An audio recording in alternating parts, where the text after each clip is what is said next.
जय हिंद दोस्तों, चलिए शुरू करते हैं आज का हम लोग टॉपिक। आज का करंट अफेयर देखते हैं। तो आज का हम लोग का पहला सवाल है कि हाल ही में स्पेक्स 2030 पहल किसने प्रारंभ किया था। 2030 पहल यह क्या है, यह किसने प्रारंभ किया है? तो यह WHO वर्ल्ड हेल्थ ऑर्गेनाइजेशन ने प्रारंभ किया है। ये किस लिए किया गया है? तो यह जो जो चश्मे की जो समस्या है ना, चश्मे की समस्या है, यह क्या कहते हैं, गुणवत्ता मूलक जो है नेत्र की देखभाल के लिए जिस चश्मे की समस्या का क्या करना है, निदान के लिए यह पहल स्टार्ट किया गया। स्पेक्स जो चश्मा जो स्पेक्स का बनता है उसके लिए। अब देखिए WHO क्या है। WHO की स्थापना कब होती है? 7 अप्रैल 1948 को क्या होती है, इसकी स्थापना होती है।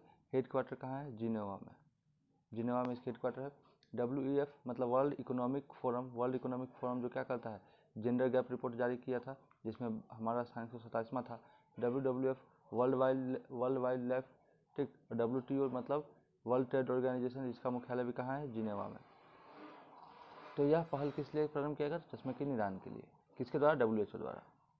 चलिए अगला प्रश्न देखते हैं। नेक्स्ट प्रश्न है, नोबेल अर्थशास्त्र पुरस्कार 2023 के लिए किसे चुना गया? अभी हम लोगों ने देखा ना कि मेडिसिन के क्षेत्र में, फिजिक्स के क्षेत्र में, केमिस्ट्री के क्षेत्र में, शांति के क्षेत्र में, और ये जो अंतिम रूप से बचा है वह अर्थशास्त्र के क्षेत्र में देखे हम लोगों ने नोबेल पुरस्कार मिला। ये नोबेल पुरस्कार किसको दिया गया है? यह नोबेल पुरस्कार जो है सो ये क्लाउडिया गोल्डिन को दिया गया है, ठीक ना, जो USA की है। और यदि अर्थशास्त्र की बात की जाए इकोनॉमिक्स के क्षेत्र में, तो इकोनॉमिक्स के क्षेत्र को जो है सो बाद में जोड़ा गया था, पहले 5 क्षेत्र में ही दिया जाता था। तो इसको पहली पुरस्कार इकोनॉमिक्स के क्षेत्र में 1969 को इसको क्या बोलते हैं, पहली बार पुरस्कार मिला था। और यदि बात की जाए कि 1960 में पहली बार किसको मिला था, तो वह व्यक्ति थे रेंजर फ्रेंच, और एक और नाम था इनके साथ, जैन टिम बेर्गन, इनको मिला था साथ में। और यदि भारत की बात की जाए कि किस भारतीय को पहला इकोनॉमिक्स अवार्ड मिला था, तो वह 1998 में किसको मिला था? अमर्त्य सेन जी को यह अवार्ड मिला था।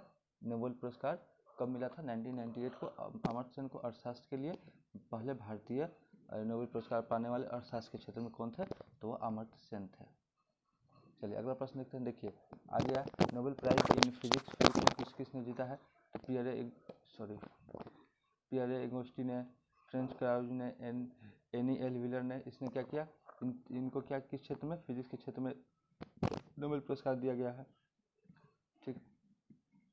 केमिस्ट्री के क्षेत्र में मोंगी जी बेवेंडी, लुइस ई ब्रूस, एलेक्सी इकोमाओ, इन तीनों को किसके क्षेत्र में दिया गया है? केमिस्ट्री के क्षेत्र में। चलिए अगला एक और देख लेते हैं।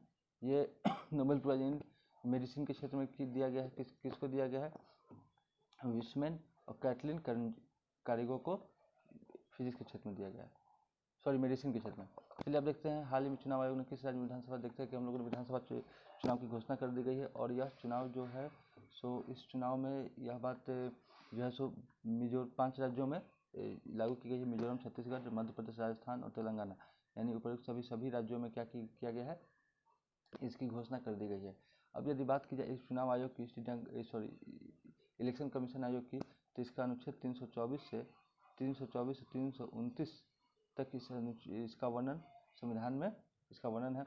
इसकी स्थापना की बात की जाए तो 25 जनवरी को स्थापना दिवस, 25 जनवरी 1950 की इसकी स्थापना होती है, इसलिए 25 जनवरी को मतदाता दिवस भी हम लोग बनाते हैं। प्रथम चुनाव आयोग की यदि बात की जाए तो वह कौन है? सुकुमार सेन प्रथम चुनाव आयोग थे। वर्तमान में कौन है? तो वर्तमान में राजीव कुमार वर्तमान में राजीव कुमार क्या है? चुनाव आयोग के अध्यक्ष है। अब महिला की बात की जाए, प्रथम महिला कौन थी? तो वह थी रमा देवी, जो चुनाव आयोग की अध्यक्ष थी वह थी रमा देवी, ठीक है। चलिए एक और बात इसमें समझते हैं कि इसमें क्या था, चुनाव आयोग ने एक ऐप लॉन्च किया है जिसका नाम है सी विजिल ऐप। हाँ, इस ऐप के माध्यम से आप चुनाव आयोग से संबंधित कोई भी शिकायत है तो इस पर आप चुनाव आयोग की कोई भी शिकायत आप इस पर कर सकते हैं, और इस पर 100 मिनट के अंदर इस पर क्या किया जाएगा, इस पर एक्शन लिया जाएगा, ठीक है। चलिए अगला देखते हैं। अगला प्रश्न है, हाल ही में भारतीय नौसेना ने मानवीय सहायता और आपदा राहत अभ्यास चक्रवात कहाँ प्रारंभ किया? यहाँ मानवीय सहायता और आपदा राहत अभ्यास चक्रवात कहाँ आरंभ किया है?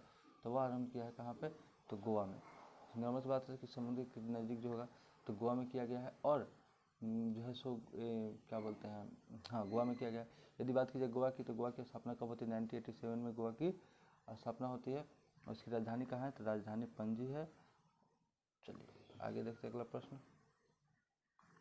अगला प्रश्न, हाल ही में भारत के बाहर दुनिया के दूसरे सबसे बड़े हिंदू मंदिर, यानी भारत के बाहर दुनिया का सबसे बड़ा जो हिंदू मंदिर है वह कहाँ पे इसके स्थापना की? तो वह उद्घाटन हुआ है कहाँ? यूएसए यानी अमेरिका में।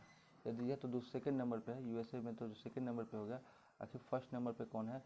तो फर्स्ट नंबर में कम्बोडिया में, कहाँ? कम्बोडिया में जो है सो एक मंदिर है जिसका नाम है अंगकोरवाट का मंदिर। विष्णु भगवान की मूर्ति है, मतलब विष्णु भगवान की पूजा होती है। तो यह जो है सो यहाँ पे है फर्स्ट दुनिया का सबसे बड़ा, भारत के बाहर दुनिया का सबसे बड़ा जो मंदिर है वह यही है, अंगकोरवाट का मंदिर विष्णु भगवान की, कम्बोडिया में। और इसको निर्माण किसने किया था? इसका निर्माण किया था सूर्यवर्मन द्वितीय ने इसका निर्माण किया था। चलिए अगला प्रश्न देखते हैं।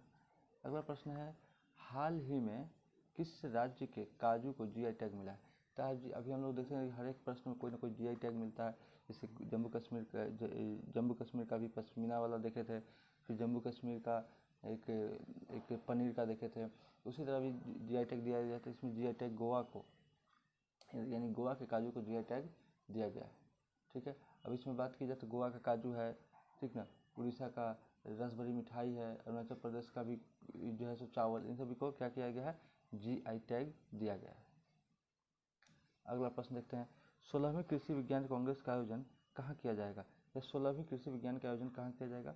तो वह कोच्चि में किया जाएगा। कोच्चि में कब किया जाएगा? यानी कि 16वें नंबर का ही है, ठीक ना।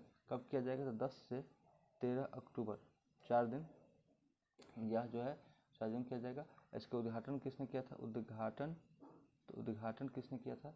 तो उद्घाटन किए थे पुरुषोत्तम रूपाला ने किए थे, जो कि क्या है? पशुपालन मंत्री। इन्होंने क्या किया? इसका उद्घाटन किया। चलिए अगला प्रश्न देखते हैं। अगला प्रश्न क्या है?